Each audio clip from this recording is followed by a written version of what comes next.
Ang pinakamataas na pagpupuri, pagluluwalhati at pagsamba ay para sa ating pinakamamahal na Panginoong Hesus po lamang at dobleng paggalang at pagrespeto at pagtuloy na pag-alala sa mga ginintong turo at aral ng ating dearly beloved Honorable Pastor Wildy Estrada Almeda at beloved Honorable Assistant Pastor Lina C. Almeda.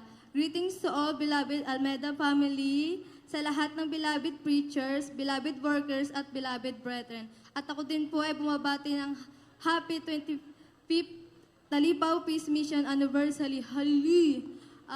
Ako po ay nagpapasalamat sa mahal na Panginoong Hesus sa ganito ang pagkakataon po na to na ako po ay makapagpasalamat sa Kanya sa dakilang kahabagan niya po at himala na ginawa po sa aming buhay.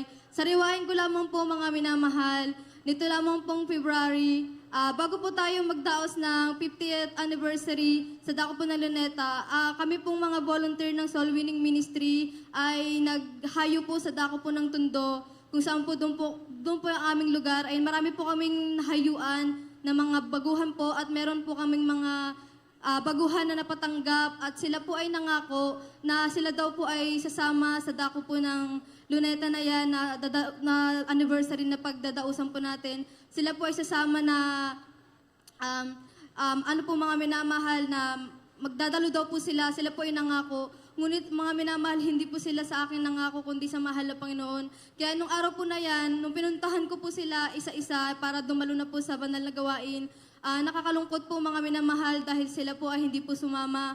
Nariyan na talagang nalungkot po ako noon mga minamahal. Ngunit ang mahal na Panginoon ay merong dakilang ginawa sa lugar na yan mga minamahal. April po noon, galing po ako sa Baguio Crusade po, mga minamahal, for this Baguio Crusade. Ako po ay, pag-uwi ko po ng Quezon City, mga minamahal, nakareceive po ako ng tawag at mensahe sa aking kuya. Ang sabi niya, kapatid, nasunugan daw po kami, nagkaroon daw po ng malaking sunog sa dako na yan ng Barangay 123, mga minamahal. Nariyan na pagising niya daw po, sobrang dilim daw po ng kapaligiran at yung apoy daw po pumapasok na sa bintana namin. Talagang bilang backslider mga minamahal, wala po siyang nagawa kundi tumakbo lamang at natakot.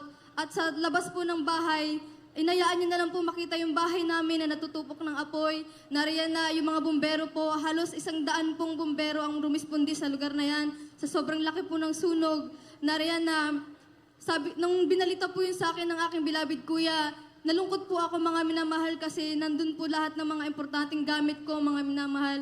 Nariyan na naiyak po ako pero alam niyo po mga minamahal na kahit ako po ay lumuluha, hindi ko po maintindihan kung bakit ang gaan po ng aking kalooban. Nariyan na parang okay lang po, parang sabi ko, pagsubok lang to ng mahal na Panginoon, papalitan ng mahal na Panginoon ng mga bagay na nawala sa akin. Kaya nung araw po na yun, nagdesisyon po ako na umuwi sa Tondo upang pumunta lamang po doon, upang mayroon lamang po sana akong mapakinabangan na kahit kawali or kardlero lang mga minamahal na sa lugar na yun dahil talaga pong kung nandun po kayo sa pinangyarihan ng sunog, talagang wala pong makakaligtas na kahit na isa sa 500 na bahay po na nasunog. Nariyan na habang po kami ay on the way po sa lugar na yan, pagpunta po namin sa lugar na yan, mga minamahal, nakita ko pong aking mga kapitbahay na nagdadalamhati po sila dahil sila po ay nasunugan, na wala pong natira sa kanila kahit isa.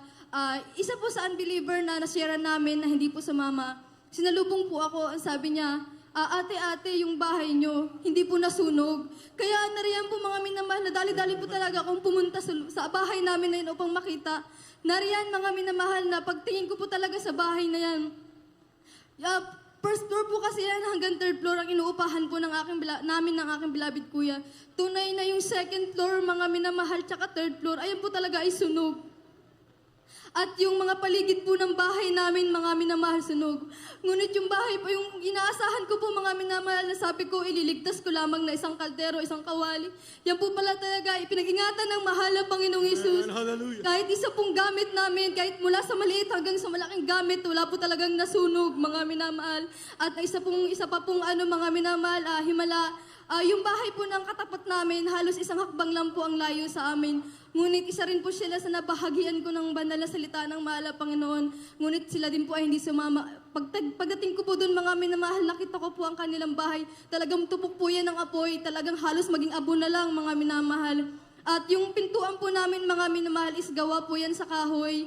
Tapos yung mga kapitbahay po namin, ang pintuan nila ay gawa sa bakal. Ngunit yung pintuan po namin, mga minamahal na may nakadikit na logo ng Jesus Miracle Crusade, ayun po talaga hindi nasunog, mga minamahal. Kung nandun po kayo sa pinangyarihan ng sunog, talagang mamamangha kayo, mga minamahal, dahil yung apoy para po yan umikot sa bahay namin at iniwasan, mga minamahal. Talagang napakadakila ng ating mahal na Panginoong Yesus. Meron pong nagsabi na isang unbeliever po dun na sabi niya, hindi pala nasunog ang bahay niyo. Sabi ko, kasi yung aso po nila, mga minamahal, doon po nagtago sa bahay namin. Kaya sabi ko, hindi po nasunog dahil pinag-ingatan po kami ng mahal na Panginoong Yesus. Dahil yung mga kapitbahay po namin, mga minamahal, na mga bato ang bahay, talagang yan po talaga nasunog, pati yung mga pintuan po nilang bakal, na wash out po talaga yan. Pero yung sa amin po, mga minamahal, pinag-ingatan po talaga ng ating pinakamamahal na Panginoong Yesus. Ilan lamang po yan sa himala ng mahal na Panginoon. At dagdag ko rin po, mga minamahal, ang aking pong beloved mother, dati po siyang may sakit na UTI. Talagang ayan po ay sobrang lala na po, mga minamahal. Ang sabi po ng doktor, siya daw po ay deresitahan ng malalaking, mataas na dosage ng gamot dahil hindi na daw po kaya ng maliliit na dosage lang dahil sobrang lala na po ng kanyang UTI. Nariyan po, mga minamahal, na sobrang taas na po ng lagnat ng aking beloved mother, na sabi, ang mga panahon po na yun ng aking beloved papa po at aking mama ay talagang medyo nangihina po sila sa pananampalataya, kaya nagpapadoktor po sila. At nung mga panahon po na yun, ang sabi po ng doktor na wala na pong pag-asa kasi talagang malala na po, halos nasa stage 4 na daw po, mga minamahal. Kaya ang aking beloved mother, bigla niyang naisip na dito sa pinaglilingkuran namin ay may tunay na manggagamot. Kaya ang ginawa ng aking beloved mother, yung mahal na mga gamot na binili niya, itinapon niya po yan lahat, mga minamahal, at nagsimula siyang magpuri.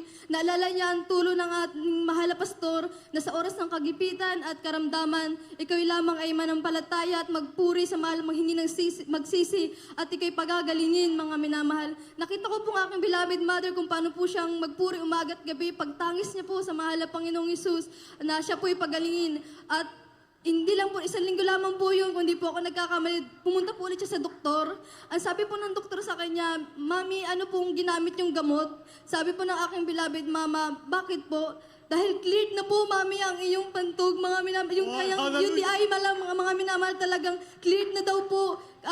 Pero sabi po ng aking beloved mama, Dok, wala po kaming ginamit na gamot. Kaya, grabe po kasi, sabi ng aking beloved mama na siya lamang ay nagpuri sa ating pinakamamahal na Panginoong Yesus at siya na ay pinagaling. At gayon din, mga minamahal, ang aking kapatid na nagkasakit po ng dengue. Ayan po ay sobrang lala na po. Talagang nagkakaroon na po siya ng mga rashes sa katawan. Nariyan na sabi po ng doktor, i-confine na daw po siya sa hospital. Kailangan na daw po siyang lagyan ng swero, mga minamahal, dahil nauubos na po yung tubig niya sa katawan. Ngunit kami po ay, nung dumadalo po kami sa Amoranto, yung batang pong na yan ay lantang gulay talaga sa sobrang taas ng lagnat at panghihina. Ngunit sabi ng aking mahal na mama na magpuri na naman kami sa mahal na Panginoon dahil yun lamang ang aming tanging masasandalan sa mga panahon na yan. Libre at walang bayad.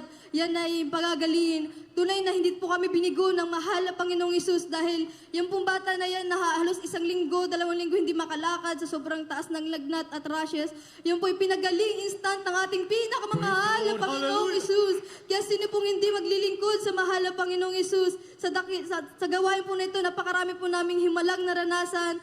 Kung isa-isahin po, kulang po talaga ang ating oras. At ako rin po nagpapasalamat sa mahal na Panginoon sa pagpapalang physical, financial, at higit sa lahat sa pagpapalang espiritual. At ang hagito na lamang po, mga minamahal, ang lahat ng kapurihan at pasasalamat ay tanging sa ating pinakamamahal na Panginoong Yesus po lamang.